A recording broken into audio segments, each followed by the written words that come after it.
Hemos visto algunas historias de la Biblia y estudiado algunos versículos, pero tal vez no reconoces su organización o no la recuerdas. Acompáñame porque hoy estaremos revisando la distribución de nuestra Biblia.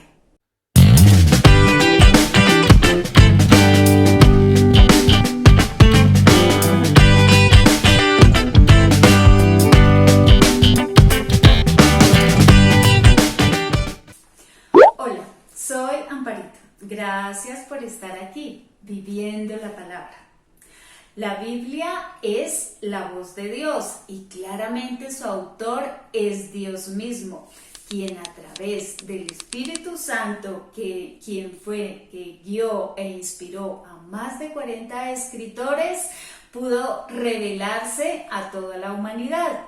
Y ahora pasaremos a ver cuál es esa estructura básica para que la podamos conocer mejor, la podamos manejar con mayor facilidad. Lo primero que debemos tener claro es que Biblia viene de la palabra griega biblios, que significa conjunto de libros. Y con esto ya estamos aprendiendo que la Biblia no es un solo libro, sino un conjunto de varios libros. Nuestra Biblia cristiana consta de 66 libros, lo cual no quiere decir que le hagan falta libros. Lo que resulta es que la Biblia cristiana optó por manejar estos 66 libros que son los que han sido aceptados por el canon.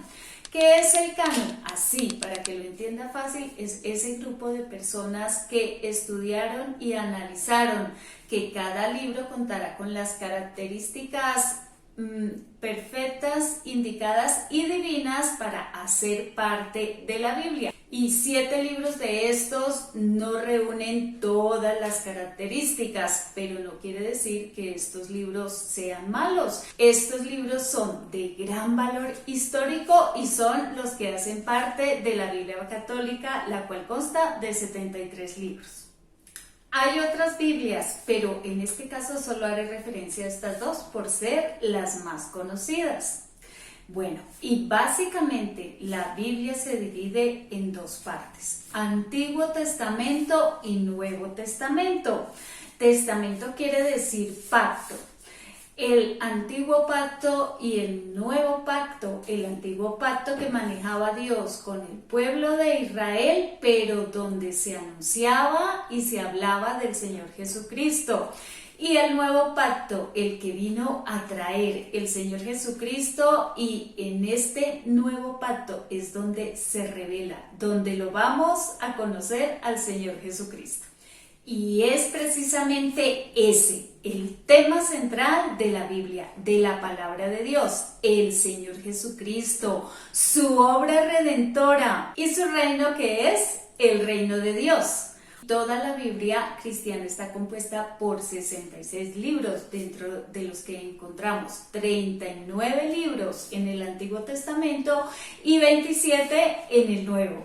Y ya vamos a pasar a ver rápidamente esa distribución de estos libros, porque es bueno que los conozcan. Bueno, y en ese Antiguo Testamento los primeros 5 libros que vamos a encontrar son conocidos como el Pentateuco. Yo sé que ustedes lo recuerdan de sus clases del colegio, y en el Pentateuco se llama así porque penta significa 5 y teuco significa rollos. Recuerden que antiguamente la palabra de Dios era escrita en rollos. Y bueno, en estos 5 primeros libros, ya saben, solo les voy a recordar, encontramos Génesis, Éxodo, Levítico, Números y Deuteronomios.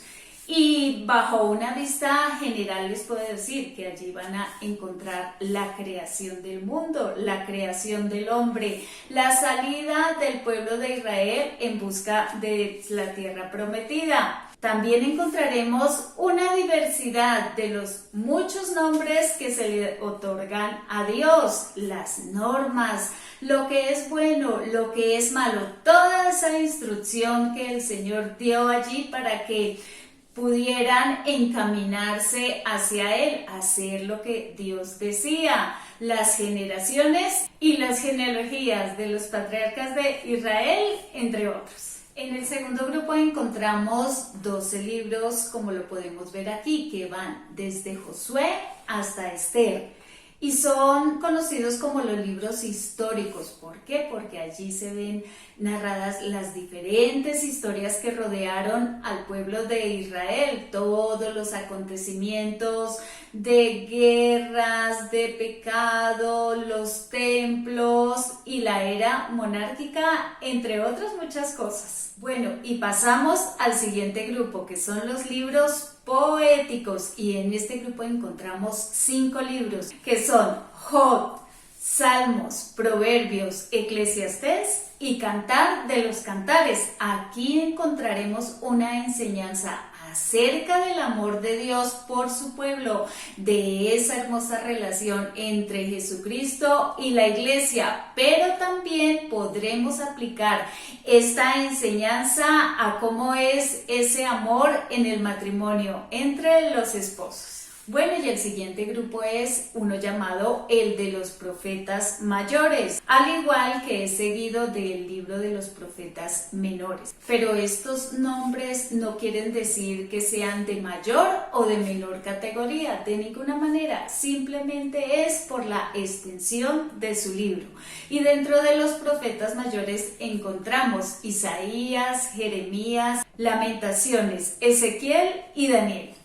Recordemos que profetas eran todos aquellos que recibían esas visiones que venían de parte de Dios y que ellos transmitían a su pueblo visiones sobre lo que les vendría, como guerras, exilio y conquista por parte de otros pueblos, y los profetas lo que hacían era informarles, darles la oportunidad de corregirse, de hacer bien las cosas, o simplemente lo que hacían era darles esa advertencia sobre esas profecías que iban a llegar a ellos. Bueno, y con estos 5 grupos de libros completamos la primera parte de la Biblia, o sea que si usted se lee estos 5 grupos de libros, habrá leído 39 libros. Recuerde, son el Pentateuco, los libros históricos, los libros poéticos, los profetas mayores y los profetas menores. Y de ahí pasamos al Nuevo Testamento, a la segunda parte de la Biblia, donde encontramos un primer grupo de 4 libros, que son el Evangelio. Recuerde, no son 4 evangelios. El Evangelio solo es uno, y es el Evangelio del Señor Jesucristo. ¿Qué es lo que sucede con estos 4 evangelios? Que son el de Mateo, Marcos, Lucas y Juan, que cada uno hace una visión acerca del Señor Jesucristo, donde veremos que Mateo lo describe como judío, Marcos lo describe como siervo, Lucas lo describe como el Hijo del Hombre, Dios encarnado, y Juan hace referencia a su deidad, a su parte divina, pero sin dejar de ser hombre tampoco, o sea, lo describe como 100% Dios y 100% hombre. Y este Evangelio de Juan yo se lo recomiendo muy especialmente, personalmente es el que más me gusta, y allí es donde podrán descubrir mucho de la personalidad del Señor Jesucristo y de sus características. Enseguida de los Evangelios encontramos un libro histórico en el Nuevo Testamento, y es el libro llamado Hechos, que son Hechos de los Apóstoles, y en este libro encontraremos la narración del surgimiento de la Iglesia del Señor Jesucristo y su expansión. Y como un dato muy interesante, fue en ese momento donde los seguidores de Jesucristo fueron llamados cristianos por primera vez.